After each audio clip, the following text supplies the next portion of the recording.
All right, and we are back here on the GSMC football podcast. And for the second part of the show, we are now going to take a look at the Super Bowl MVP odds um, for, I guess the main players in the going into this game.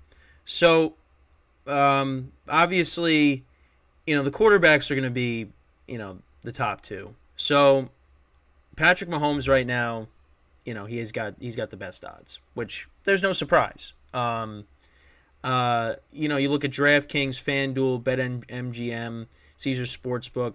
Now I'm looking at covers.com. So on DraftKings, he's got a plus 125. FanDuel is plus 140. BetMGM is plus 125. And Caesars is plus 135. Um, Listen. And now, actually, before I say what I was going to say, then Brock Purdy, he has the second best odds. He's plus 225 on DraftKings, plus 200 on FanDuel, plus 220 on BetMGM, and then plus 200 on Caesar Sportsbook. Now, here's the thing, and I mean, this is not just talking about Super Bowl MVP. This is talking about the MVP trophy in general. And most people have been saying this. It's a quarterback award. I mean, you really got to do something. You got to really do something to make an impact on the game if you're going to want to win MVP. I mean, you go back to, so obviously last year Mahomes won. The year before that was Stafford. Brady won the year before that. 2019 was Mahomes. But the last time it was not a quarterback was Julian Edelman. Julian Edelman in 2018. You go back to that Super Bowl, Rams Patriots. That was the most boring Super Bowl I've ever watched. I just couldn't believe, and it's unfortunate because we could have got a better matchup than that, and we got stuck with the word. Like, you had the Patriots against the Chiefs, and you had the Rams against the Saints, and like any other combination would have been better. Like if we got Patriots Saints, Breeze and Brady in the Super Bowl, or we got Mahomes against the Rams, because that year they had that unbelievable game in the regular season. What was it, 54-51 the final score was. We could have had that. We could have had, Chiefs Saints. Like those three combinations were better, but we got the worst one, and we ended up getting the worst Super Bowl out of it. Let's look at the stats though for the game. Yeah, so Edelman had 10 receptions for 141 yards. That's a great performance. I mean, Tom Brady, he threw a pick, had no touchdowns. He had 262 yards passing. His QBR was a 24.4. Wow. I mean, you could have even gave it to Sony Michel, 18 carries for 94 yards and a touchdown. I mean, he had the only touchdown in the Super Bowl, so you could have gave it to him. But yeah, he was. I believe he was Julian Edelman was the last non-quarterback to win the award in the Super Bowl. Because I think, because then you had Von Miller, you had Malcolm Smith, who won it for the Seahawks, even though you probably could have gave it to the entire Seahawks defense, and you probably could have gave it to maybe the Von Miller strip sack of Cam Newton, that was for the touchdown. That was a huge play in the game. Malcolm Smith had the pick six, and that was against the Broncos. But yeah, it's usually going to be a quarterback award. So now that doesn't mean that a non-quarterback doesn't have any chance, because then you look at some of the other players that'll be playing in this game as well. You got Christian McCaffrey, who's a plus 475 on DraftKings, plus 450 on FanDuel and BetMGM, and then plus 475 on Caesar Sportsbook. Now, I think Christian McCaffrey, the 49ers are going to have to use him a lot in this game. Now, again, you go back to last year when they played against the Chiefs. He really wasn't a factor because, like I've been saying, they were trying to ease him in. They literally just acquired him from Carolina, so they weren't going to give him a full workload. But now the Chiefs are going to get they're going to get the full dose of Christian McCaffrey in this game. And he's going to be a big part of their game plan. He should be. I mean, you got 2 weeks for it. And, the Chiefs, their defense has been solid all year. But one thing that's kind of been a problem for them is stopping the run. And we did see that a little bit in the Bills game. The Ravens, we really didn't see that. They they did away with the run and they were just throwing it constantly. But with the 49ers, they're going to have to run the football in this game. They're going to have to do their best to keep Mahomes off the field. And they got Christian McCaffrey, the best running back in the game. So, and I know when people are criticizing Purdy, they're like, oh, well, yeah, he just checks it down to McCaffrey. I mean, listen, it's Christian McCaffrey. He can make a lot of things happen when you check it down to him. So he's going to be a big part of the game plan. Now, the Chiefs can always, combat that and, take him out of the game somehow. But I don't know. It's going to be hard to contain Christian McCaffrey. I mean, the guy scores a touchdown every single week. So I could definitely see Christian McCaffrey having some. Well, first of all, the 49ers have to win. But, if they win and Christian McCaffrey has a big game, maybe it's him. Then you also got, but then it gets tougher because then you look at, Travis Kelce, Deebo Samuel, Isaiah Pacheco, Rashee Rice, George Kittle, Ayuk. I mean, it would take a lot. Deebo Samuel plus 2,000 on both DraftKings and FanDuel, plus 3,500 on BetMGM, plus 2,500 on Caesar Sportsbook. Kelsey's a plus 1,200, plus 1,700, plus 1,400, plus 1,200 on the four major sports books. Isaiah Pacheco's plus 2,800.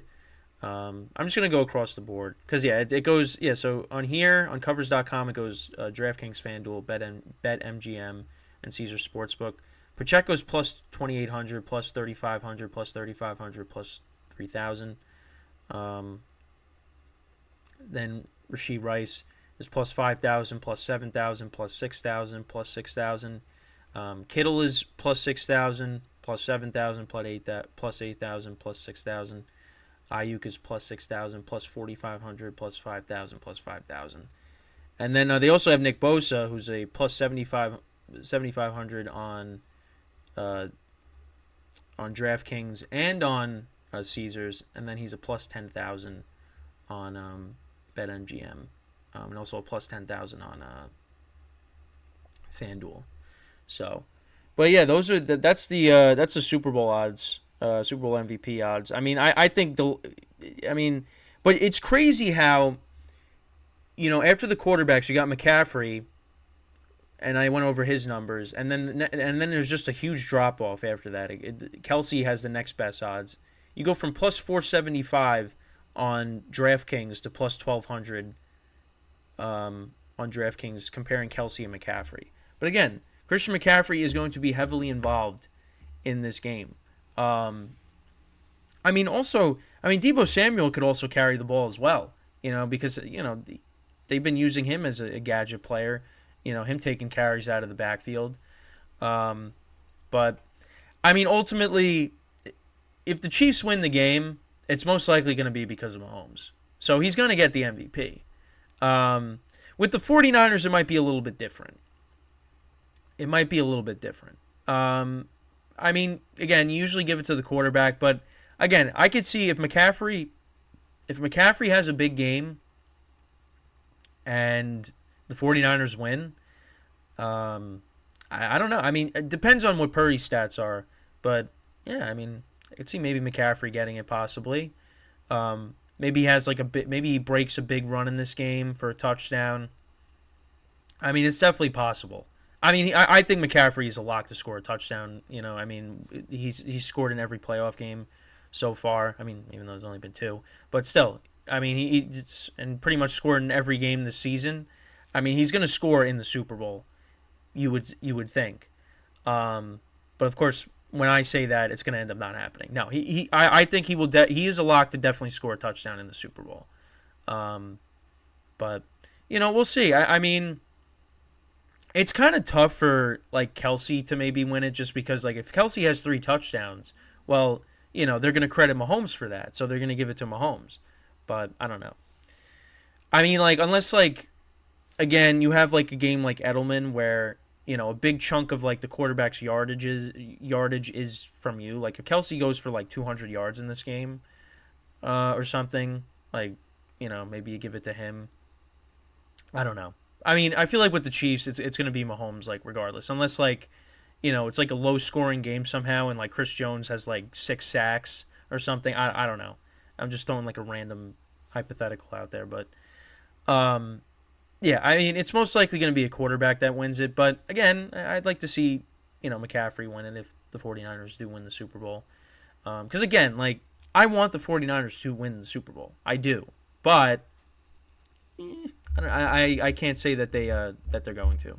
But again, you go back and look at a lot of the picks that I made this year. I mean, again, most of them, but they pretty much all had to do with the spreads. I was pretty average, getting my 7-8 each week. I will say though, obviously the bracket kind of fell apart, but doing just like the spread picks, after Super Wild Card Weekend, I've only lost one game. I won 3 out of the 4 last week, and I won both championship games because I just said I'm out of it. I'm not, I'm just picking, not caring, and it's worked. The only game I've lost between the divisional round and championship Sunday is the Texans Ravens game, and that game was close at one point, and then the Ravens pulled away. Other than that, I've won the 3 remaining games that weekend, and I won the 2 games last week, taking both underdogs. And the Lions, I mean, I thought that was going to be a lock when they were up 24-7. Then I had to sweat it. Well, I didn't really have to sweat it because it wasn't for anything. But then they covered with the Jameson Williams touchdown. So, but you know what? The picks for the playoffs haven't been bad, and I kind of have my pick already. Again, I said when I made the bracket that I was picking with my head. I mean, with my heart, as opposed to my head. It's going to be the same thing. This week. Well, next week. Because I want the 49ers to win, but, my head is telling me otherwise. So, but again, we got all next week to talk about this game. And I'm looking forward to it, even though a lot of people are complaining about it. But, I mean, I think it should be a good game, right? Hopefully. I'm a little worried, though, because the 49ers they've been starting so slow lately, and they're not going to be able to do that against the Chiefs. They're not going to get away with it. You got away with it with the Packers, you got away with it with the Lions, but now you got to deal with a team that's been there so many times before this. You fall behind, it's going to be a problem. It's going to be a problem. I hope it's not. I hope this game is bad. I hope this game is a shootout like last year's Super Bowl. Last year's Super Bowl was great. You had the Chiefs were down, then they came back. That was an exciting Super Bowl. I hope we get that here. We got a lot of stars in this Super Bowl. So I'm looking forward to it. I think I hope it's a good game. I hope it's a good game. So I'm just nervous because of how the 49ers have gotten off to a slow start, and Purdy's kind of been a little off.